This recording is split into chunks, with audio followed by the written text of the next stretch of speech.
Je pense que du côté américain, on commence à s'habituer à la méthode Donald Trump. Ce qu'il faut savoir, c'est qu'on arrive aux 100 jours de cette présidence avec toute une série d'échecs.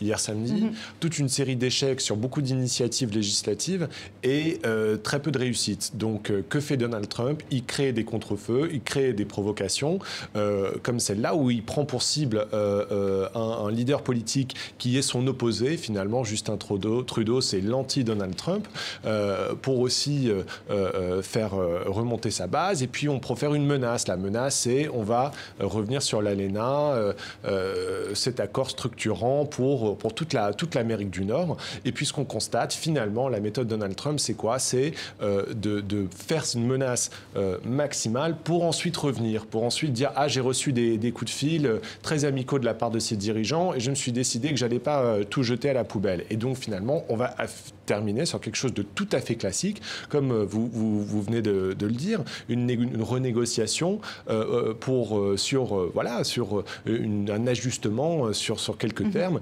Et également, une autre chose à rappeler, c'est que les États qui sont concernés par l'échange avec le Canada, c'est des États qui ont été instrumentaux pour la victoire de Donald Trump. Et donc, il faut bien leur montrer une récompense à ces producteurs de lait dans le Wisconsin qui ont voté pour Donald Trump, qui va faire quelque chose pour eux. Il faut regarder les résultats et ce qu'il fait vraiment. Et la vérité, c'est que c'est pas grand-chose pour l'instant.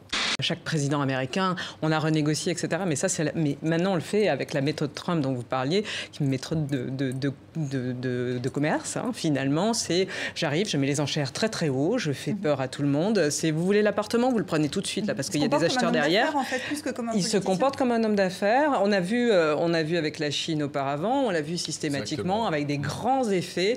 La Chine qui était l'ennemi à abattre et puis depuis 3 semaines, le président Xi Jinping est un ami formidable et tout va bien. Et on est là dans la méthode Trump et où tous on suit ce storytelling américain aussi de Trump. On rentre dans ces grandes angoisses de grands mots, de grands effets. On en fait 3 tonnes à chaque décret qu'il signe, alors que chaque décret est ensuite détricoté et puis qu'on y revient, qu'on les oublie.